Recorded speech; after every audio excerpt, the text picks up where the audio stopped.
coisa.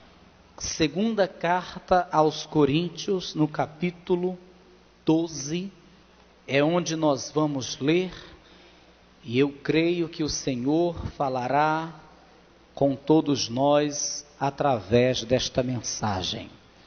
Do versículo 1 ao 4, que diz assim: em verdade que não convém gloriar-me, mas passarei as visões e revelações do Senhor.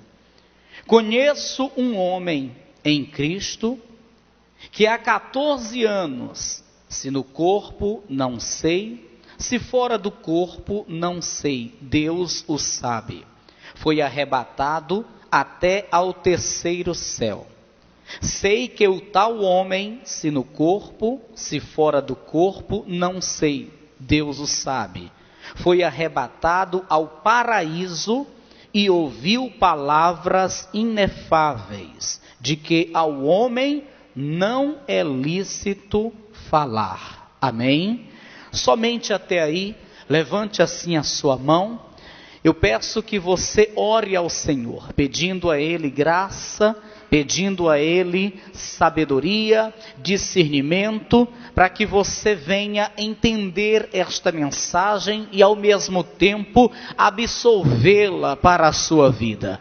Maravilhoso Deus e poderoso Pai, eu te peço em oração neste momento, que o Senhor nessa noite venha falar a cada pessoa que aqui está, e também a todos que irão ouvir pelo rádio esta mensagem. Senhor, que não seja simplesmente o homem a falar, mas que o teu Espírito Santo tome a boca do pregador nesta noite, e que a tua santa palavra venha adentrar cada coração e produzir resultados gloriosos na vida de todos nós. Assim, meu Deus, eu peço em nome de Jesus, e os que creem aplaudam bem forte ao Senhor. Isso, bem forte. Abra a tua boca e diga glória a Deus.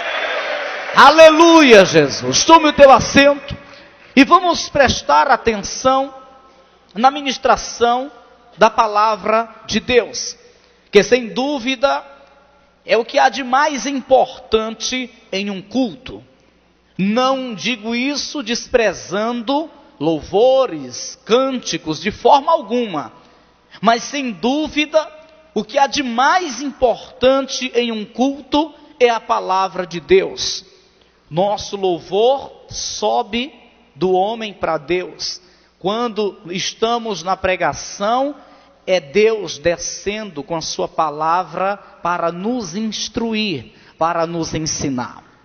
Irmãos, eu acredito que todos aqui, todos os servos de Deus, todos os cristãos que aqui estão, já passou por aquele momento difícil, por aquele momento de angústia. Sabe, eu acredito que todos aqui já passaram, se não estão passando, por esse momento desagradável. É aquele momento que você se sente fraco. É aquele momento que você está sem forças. É aquele momento que você está literalmente desanimado, desmotivado. Eu, por diversas vezes, me encontrei nesta situação. Sim, exatamente. Nessa caminhada cristã, por diversas vezes na minha vida, eu já me encontrei assim. Em uma hora eu estava ali cheio da unção, cheio do poder de Deus, era um fervor tremendo, cheio do azeite, pingando azeite, subindo monte, orando na madrugada, fazendo vigílias, sabe, cheio do poder de Deus, orando os demônios caindo por terra, orando as pessoas sendo curadas, mas do nada vem esse momento em que a gente fica totalmente sem forças. A gente entra em um desânimo profundo. Sabe, a gente se sente literalmente fraco. Isso já me aconteceu por muitas vezes. E o interessante é que, a princípio, quando isso me acontecia, eu ficava indagando a Deus. Mas por que, Senhor? Eu não estou no pecado. Eu estou subindo o monte, ontem mesmo estava orando, pregando, o Senhor operando, uma coisa tremenda. E por que que do nada me vem esse desânimo? E por que que do nada me vem essa frieza, essa fraqueza? Sabe, irmãos, de tanto eu indagar a Deus, o Senhor, Ele me fez entender. O Senhor, Ele falou ao meu coração. O Senhor, Ele me abriu o entendimento para compreender. Compreendo hoje, pela palavra do Senhor, compreendo hoje, que isto faz parte do cuidado de Deus para as nossas vidas. Mas pastor, como que Deus cuida do homem usando uma frieza, usando um desânimo, fazendo-o se sentir fraco? Que tipo de cuidado é esse da parte de Deus para com o homem, pastor? Escute, Deus permite esses momentos, Deus permite nos encontrarmos em muitos momentos da nossa vida, nesse desânimo, nessa fraqueza, se sentindo sem forças, justamente para que não venhamos cair, para que não venhamos nos ensoberbecermos. Eu conheço várias pessoas que, de tanto ser usado por Deus, que de tantos dons espirituais, que de tanto poder de Deus na sua vida, se ensoberbeceu, deixou de lembrar que é uma pessoa literalmente dependente do Senhor, passou a imaginar que todo esse poder, essa virtude, esses dons vieram das suas próprias entranhas, e acabou que o coração se ensoberbeceu. Nós temos como exemplo o que aconteceu a Lúcifer. Quem era Lúcifer? Era um anjo de luz, era um querubim ungido. Quando você lê Isaías capítulo 14, você vai ver falando sobre este anjo de luz. Era um ser angelical poderosíssimo, cheio de glória, cheio de força, cheio de pedras preciosas. Sabe, a glória do Senhor estava nesse ser angelical. Regente do coral de Deus, era um anjo perfeito, mas ele foi vendo toda aquela perfeição que estava sobre ele próprio, ele foi vendo toda aquela glória que estava sobre ele, ele foi vendo toda aquela força que estava sobre ele, ele foi vendo toda aquela formosura que estava sobre ele, e com um pouco isso lhe subiu a cabeça, porque em um momento ele disse: eu vou subir acima das estrelas do céu, eu vou colocar, ou seja, firmar o meu trono acima das mais altas nuvens, e eu serei semelhante ao Altíssimo. Veio no seu coração um sentimento ruim, subiu ao seu coração um sentimento totalmente mau e desagradável aos olhos de Deus. E a consequência foi a sua queda, pois quando Deus viu isso no seu coração, Deus o lançou lá da glória, ele foi destituído da glória de Deus, perdeu toda a sua formosura, e nem o seu nome foi chamado mais de Lúcifer, mas sim Satanás. E Deus, sabendo quanto isto é perigoso, Ele tem um cuidado para conosco, para que isto não nos aconteça. Eu fico observando os grandes homens de Deus. Por exemplo, Moisés. Moisés, bem depois da queda de Lúcifer, bem depois, Deus levantou Moisés, lhe concedeu poderes, fez todos os sinais na terra do Egito. Deus estava bem presente com ele, o honrando em tudo o que fazia, honrando todas as palavras que saíam da sua boca.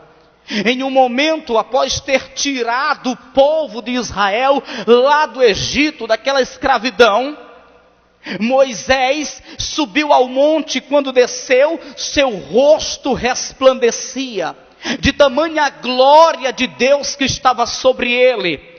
Os israelitas, quando viam, ficavam abismados. Era necessário que Moisés cobrisse o próprio rosto com um véu, porque era um reflexo muito forte nos olhos dos israelitas, de tamanha glória que estava sobre ele.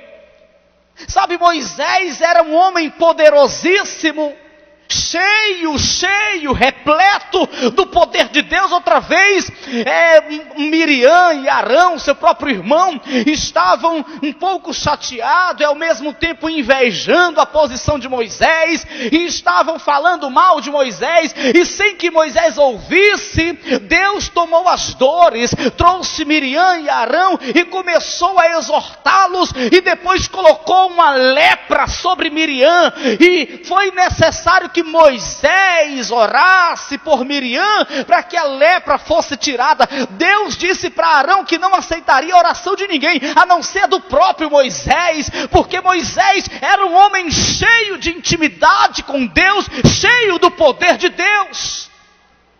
Mas aí foi se passando os dias, com pouco o povo murmurou porque faltava água.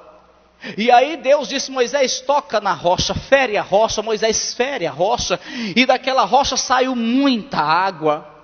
Mas passou-se uns dias e novamente o povo murmura com sede, e Deus diz a mesma coisa: vai lá e fere a rocha na frente de todos. Moisés foi lá e já desobedeceu, já tocou na rocha 2 vezes, já começou a querer se exaltar, porque não era para ter feito dessa forma, era um toque delicado, porque aquela rocha representava Jesus Cristo, e aquele toque era uma coisa simbólica, só para que as pessoas vissem o quanto Deus o honrava, e para que o nome do Senhor fosse glorificado. Mas Moisés já fez de forma errada, e aí com pouco tempo, sabe o que Deus permite acontecer com Moisés?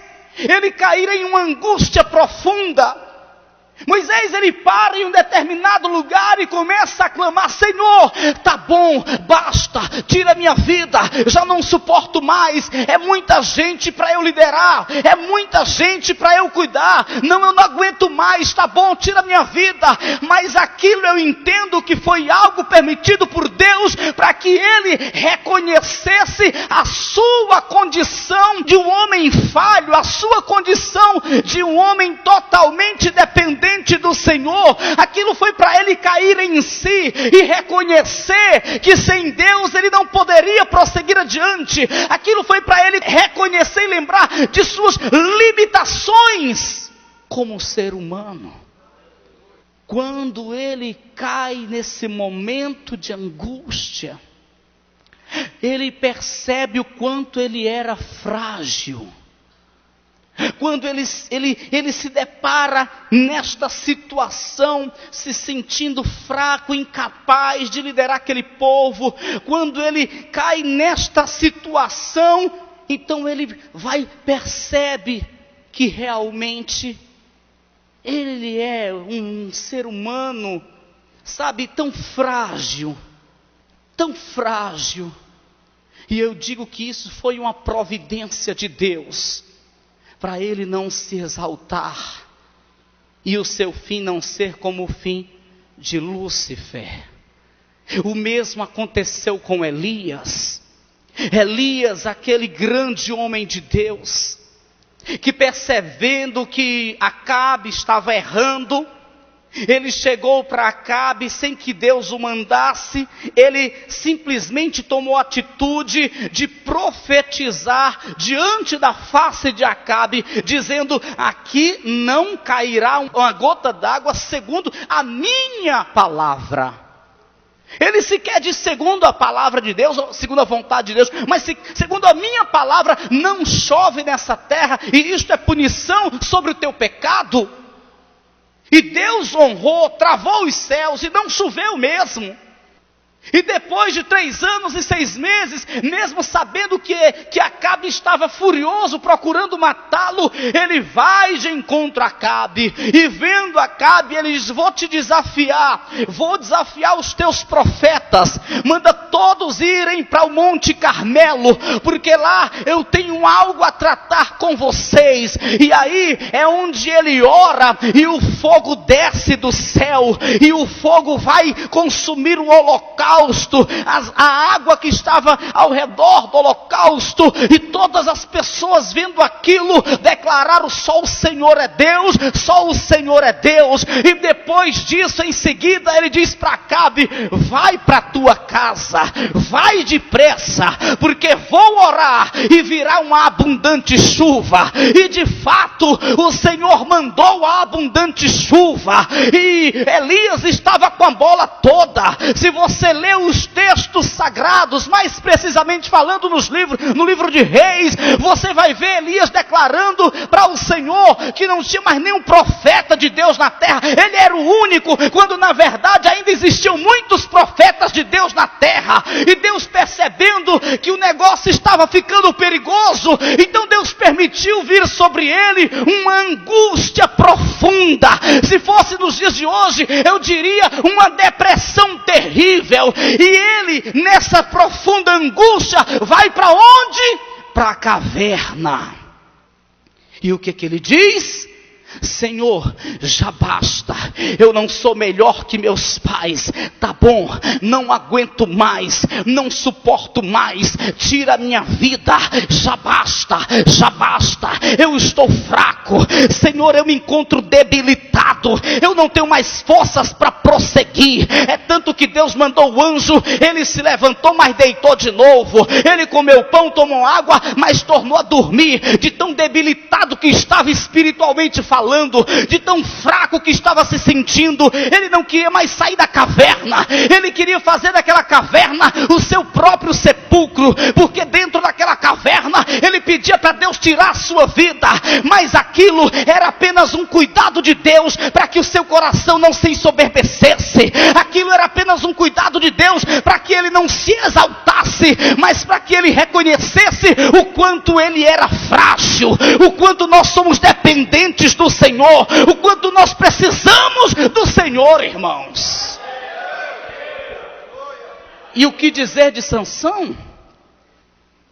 Particularmente falando, o Sansão foi um homem privilegiado. Em nenhuma parte da Bíblia nós vemos o Espírito Santo se manifestando em um homem como ele se manifestava na vida de Sansão, uma força terrível. Amarravam ele com cordas grossas, novas, e com pouco o Espírito Santo se apoderava dele, ele quebrava como se fosse linha. E aí outra vez vieram para prender Sansão 1000 filisteus, um exército armado. Qual foi a arma de Sansão? Uma queixada de jumento que ele encontrou ali pelo chão. Com uma queixada de jumento nas mãos, ele destruiu 1000 homens armados com lanças e espadas. Não me falo de 10, eu falo de 1000 homens. Uma força terrível. E terminou aquela peleja, ele destruiu aquele exército dos filisteus, e com um pouco ele solta a queixada, e ele cai para o outro lado, chorando, e clamando, dizendo: Senhor, estou morrendo, Senhor, uma grande sede que estou sentindo, Senhor. Poxa, o que era uma sede? Ele não poderia dar algumas passadas, procurar água, acabara de matar 1000 homens, mas ele caiu ali, clamando: Senhor, não deixe o teu servo morrer. Não deixe o teu servo morrer. E caiu, desfaleceu. E aquilo foi permissão de Deus, para que ele visse o quanto ele era frágil. Porque depois que se mata 1000 homens com uma queixada de jumento, a pessoa pode se achar imortal, a pessoa pode se achar imbatível, a pessoa pode pensar que ele é o próprio Deus. Quanto mais Sansão sabia que não poderia fazer certas coisas porque era nazireu de Deus, mas ele foi lá, matou o leão, depois passando viu as abelhas lá no corpo do leão que matou, e ele pegou ali, e o mel ele bebeu, uma coisa imunda que não poderia fazer. Ele já estava achando que podia tudo, porque estava cheio de força, cheio de poder de Deus, e Deus diz: calma aí, eu vou deixar tu descer, eu vou deixar tu sentir sede, eu vou deixar tu entrar em angústia, para tu saber que tu não pode tudo, para tu saber que tu é frágil e que tu é completamente dependente de mim, Sansão. Você está entendendo, irmão? Você está compreendendo como é as coisas? Você tem dons, você é cheio de força, de sabedoria, você é usado tremendamente por Deus. Escute, não se admire se de vez em quando vier sobre ti esse momento de angústia. Não se admire se de vez em quando tu ficar nesta situação, se sentindo sem forças, fraco e desanimado. Porque isso faz parte do cuidado de Deus para com seu servo, para que não se ensoberbeça, para que não pereça no pecado da soberba, para que ele não ache que não precisa mais de Deus, para que ele não esqueça que é frágil e completamente dependente do Senhor.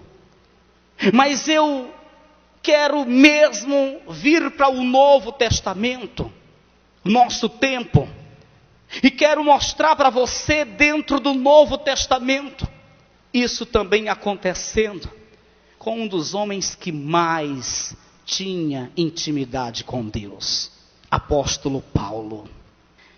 Você procura um homem que tenha falado do Espírito Santo como Paulo falou e você não encontra. Você procura um homem que mais fundou igrejas naquela época e não encontra. Você procura um homem que mais fez viagens missionárias e não encontra. Você procura um homem que mais teve experiências com Deus profundas, experiências cuja Bíblia não relata por completo, de tão profundas que foram, e você não encontra como este homem chamado apóstolo Paulo. Mas houve um momento que ele, se sentindo inferior aos demais apóstolos que tinham andado com Cristo, provavelmente alguns irmãos que o faziam se sentir inferior, e a Bíblia mostra que o motivo dele ter se sentido inferior foi por causa justamente dos irmãos, alguns irmãos, e ele se deixou levar por aquilo. Então algo que ele tinha acontecido, uma experiência profunda que ele tinha com Deus, que ele teve com Deus há 14 anos atrás, e que ele sabia que não era para falar, porque existem experiências com Deus que é só para nós, que tem que ficar só com a gente, e existem outras experiências com Deus que nós temos que compartilhar com as pessoas. E essa era para ficar só com ele. E ele vinha guardando essa experiência que tinha tido com Deus há 14 anos. Mas no justo momento que estava se achando inferior aos demais apóstolos, ele abriu a sua boca e foi falar dessa experiência com Deus. Eu quero que você veja na Bíblia, nesse capítulo 12, onde nós lemos, ele vai falar dessa experiência. E essa experiência foi porque o Senhor o arrebatou. Ele próprio diz: conheço um homem em Cristo, falava de si mesmo, que há 14 anos, se do corpo não sei, se fora do corpo não sei, Deus o sabe, foi arrebatado até ao terceiro céu. Ao terceiro céu. O terceiro céu, ninguém nunca foi lá. Segundo alguns estudiosos, o terceiro céu é onde o Senhor habita. E ele foi arrebatado ao terceiro céu. Isso há 14 anos atrás. E ele vai dizer que o que lhe aconteceu, as palavras que ele ouviu, a revelação que Deus lhe trouxe, não era para homem nenhum saber. No versículo 4, ele diz: foi arrebatado ao paraíso e ouviu palavras inefáveis de que ao homem não é lícito falar. Então ele estava declarando que o que ele teve foi só para ele, não era para ele falar. As revelações era para ficar só entre ele e Deus. Aquela experiência que ele teve era para ele guardar para si. Mas ele vai falar. Mas antes que ele venha abrir literalmente a sua boca acerca do assunto, Deus lhe traz o quê? Um espinho na carne. Um espinho na carne. E ele diz que o espinho na carne veio de Deus, justamente para não permitir que ele se exaltasse, com a experiência que teve naquele momento com Deus. Diz no capítulo 12, aqui no versículo 7, e para que me não exaltasse pelas excelências das revelações, foi-me dado um espinho na carne, a saber, um mensageiro de Satanás, para me esbofetear, a fim de não me exaltar. Você está compreendendo, irmão? Você está compreendendo por que Deus permite esses momentos? Esse espinho na carne, ninguém sabe dizer por certo o que foi. Pode ser que tenha sido uma enfermidade. Pode ser que tenha sido um endemoniado que se deparou diante dele para lhe afrontar e até lhe espancar. Ninguém sabe por certo o que foi, mas nós sabemos que foi algo para lhe afligir. Nós sabemos que foi algo para lhe afligir, para que ele reconhecesse o quanto era frágil, para lhe afligir, para que ele reconhecesse o quanto ele era dependente do Senhor, para lhe afligir, para não permitir que ele se exaltasse. Ele mesmo declara isso e não pede segredo. O versículo 7, escute: e para que me não exaltasse pelas excelências das revelações, foi-me dado um espinho na carne, a saber, um mensageiro de Satanás, para me esbofetear, a fim de não me exaltar. Quantos hoje não estão com o espinho na carne? Mas não é porque Deus queira destruir, é Deus cuidando para que ele não se ensoberbeça. Quantos hoje não estão com espinho na carne, não estão em um momento de angústia, se sentindo incapaz, sem forças, fraco, mas é um cuidado da parte do Senhor, para que não se exalte, para que não pense que pode, que faz e acontece, mas para que reconheça a sua fragilidade e para que busque mais e mais estar na dependência do Senhor. Olha para quem está ao teu lado e diga: cuidado. Diga: não deixe o teu coração se exaltar. Há um versículo na Bíblia que um dos primeiros que eu guardei, que eu aprendi, que eu memorizei. Lá em Jeremias 9, 23 e 24. Diz assim: não se glorie o sábio na sua sabedoria, não se glorie o forte na sua força, não se glorie o rico em suas riquezas, mas o que se gloriar, glorie-se nisto, em me conhecer e saber que eu sou o Senhor. Nós não podemos pensar que fazemos e acontece, nós não podemos pensar que somos, nós não podemos pensar que nós estamos por cima, que nós temos o poder, que essa virtude vem das nossas entranhas. Nós não podemos, não, é um erro, é um suicídio espiritual. Nós temos que sempre estar aos pés de Cristo. Senhor, obrigado por me dar a graça de transmitir a Tua palavra. Senhor, obrigado por me dar graça de curar enfermos. Senhor, obrigado por me dar graça de expulsar os demônios. É assim que devemos fazer. Senhor, me dá graça de te servir na tua obra. Senhor, me dá graça de ser usado nas tuas mãos e dizer: Senhor, eu reconheço que de mim mesmo eu não sou capaz de fazer isso. De mim mesmo eu não sou capaz de fazer nada disso. Reconheço que vem de ti. Reconheço quanto sou frágil, reconheço quanto sou falho, e reconheço que tenho que estar na tua completa dependência. Reconheço que sem a tua ajuda eu não conseguirei estar de pé. Reconheço que sem a tua ajuda, sem o teu auxílio, certamente eu não poderei ficar um dia sequer na tua presença, e Satanás me destruirá. Nós temos que estar sempre descendo na presença do Senhor e reconhecendo as nossas fragilidades e que somos dependentes completamente dele, do seu favor, da sua graça, irmãos, da sua graça. Assim somos nós, assim sou eu, assim é você.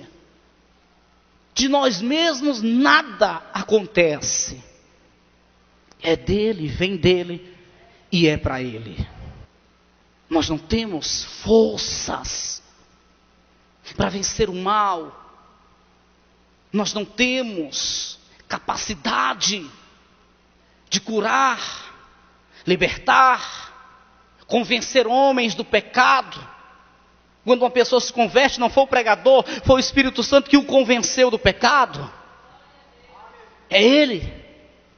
E nós não podemos permitir que isso suba a nossa cabeça e passarmos a imaginar que vem de nós mesmos, que nós fazemos e acontece. Amém, irmão? Diga para você mesmo: eu sou dependente do Senhor, completamente.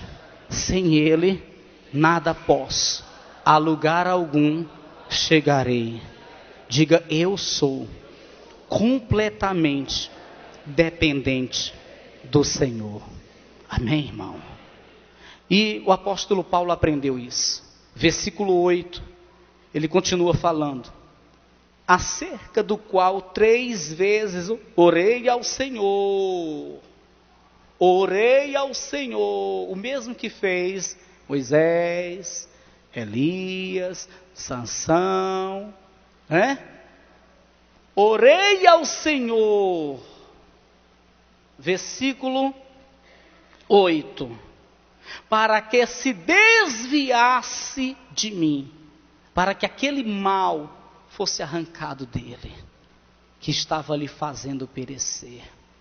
Poxa, mas Paulo, tu não teve tremendas revelações de Deus? Tu não tem uma tremenda experiência com Deus? Tu não é tão poderoso? Por que que tu não se encarrega de afastar de ti esse mal? Por que que tu está orando a Deus? Tu não é capaz de afastar de ti esse mal? Não, ele orou ao Senhor. Ele não era capaz de afastar esse mal. Ele foi para os pés do Senhor. Arranca de mim, Senhor, esse mal, esse espinho que me magoa, que me aflige. Ele não tinha expulsado tantos demônios. Ele não tinha ressuscitado mortos. Ele não levantava a mão e as pessoas eram batizadas com o Espírito Santo. E ele não pôde expulsar dele este mal que lhe afligia. Não, porque era permissão de Deus, para que ele descesse e clamasse: Senhor, expulsa de mim este mal. Para que ele compreendesse o quanto ele era frágil. Você está entendendo, irmão? Você entende por que às vezes um pregador ora e as pessoas são curadas de diversas enfermidades e com pouco ele está lá caído por causa de uma gripe? Por causa de uma doençazinha qualquer? Deus permite.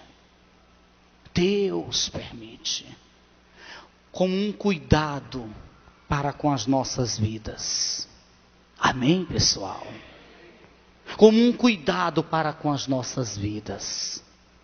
O apóstolo Paulo continua falando, versículo 9. E disse-me: a minha graça te basta. Deus falando para ele. Porque o meu poder se aperfeiçoa na fraqueza. Quando Deus lhe disse: a minha graça te basta, porque o meu poder se aperfeiçoa na fraqueza, vem um ponto. Deus parou de falar. É na tua fraqueza. É quando tu se acha fraco que o meu poder opera em ti. É quando tu está assim, se achando fraco que o meu poder se manifesta, se aperfeiçoa em ti. Porque é nesse momento que tu percebe que tu é frágil e que tu depende de mim e tu me busca. E aí o meu poder se aperfeiçoa em ti. É na tua fraqueza. Aí ele vai falar, Deus para e ele fala: de boa vontade, pois, me gloriarei nas minhas fraquezas, para que em mim habite o poder de Cristo. Quando ele entendeu, aí ele disse: opa, eu estava fazendo errado. Eu estava me gloriando nas revelações. Eu estava me gloriando nas experiências que tive com Deus. Não. Eu tenho que me gloriar nas minhas fraquezas, para que o poder de Deus venha se aperfeiçoar na minha vida. Você está entendendo, irmão? Ele entendeu, o apóstolo Paulo entendeu. No versículo 10 diz: pelo que sinto prazer nas fraquezas, nas injúrias, nas necessidades, nas perseguições, nas angústias, por amor de Cristo, porque quando estou fraco, então sou forte. Ele entendeu, ele compreendeu. Opa, eu não posso me exaltar, porque é quando eu estou fraco que o poder de Deus está comigo, está se aperfeiçoando em mim, e aí é que eu me torno forte. Aleluias. Aí no versículo 11, só para não ficar no vago, né? Quando eu disse que foram alguns irmãos que lhe fez sentir inferior aos demais apóstolos, no versículo 11 diz: fui nércio em gloriar-me, vós me constrangestes, porque eu devia ser louvado por vós, visto que em nada fui inferior aos mais excelentes apóstolos, ainda que nada sou. Ele está dizendo que ele foi constrangido, por isso ele começou a se gloriar, a se exaltar, contando as revelações que Deus trouxe para ele, que era para ficar com ele. Ele se exaltou por isso, porque estava se achando inferior aos demais apóstolos, porque as pessoas o levavam a pensar isso, e ele se arrepende, e agora ele confessa, ele declara, mas por fim ele vai dizer que errou e até perdão ele pede. Como é lindo, né? Eu quero que você entenda, traga para o teu coração, porque aqui tem pessoas que serão usadas tremendamente na mão de Deus. Aqui tem pessoas que já têm grandes dons maravilhosos que Deus concedeu. Mas em nome de Jesus, não se exalte por isso. Não deixe isso subir para a tua cabeça. Antes, continue descendo na presença do Senhor. Porque tudo é de Deus. Amém? Eu não sei se você já viu, mas eu já vi crente se exaltando até no testemunho que vai contar. Até no testemunho que vai contar. Pastor, eu estava enfermo e eu orei, e eu determinei, eu não aceitei, está amarrado, não aceitei e fui curado. Cadê o nome de Deus? Quem teria que ser glorificado no testemunho era o Senhor. Mas eu vejo pessoas assim. Eu vejo pessoas excluindo Deus e se gloriando. E isto é um erro. É por isso que Deus abate antes que a pessoa caia. É por isso que Deus abate antes que a pessoa caia. Amém, pessoal? Vamos sempre exaltar ao Senhor. Reconhecer que tudo é Ele que faz. E tudo é para a sua glória. Amém? Se põe de pé em nome de Jesus. Aleluia, Senhor. Louvado seja o nome do Senhor, do Senhor, do Senhor.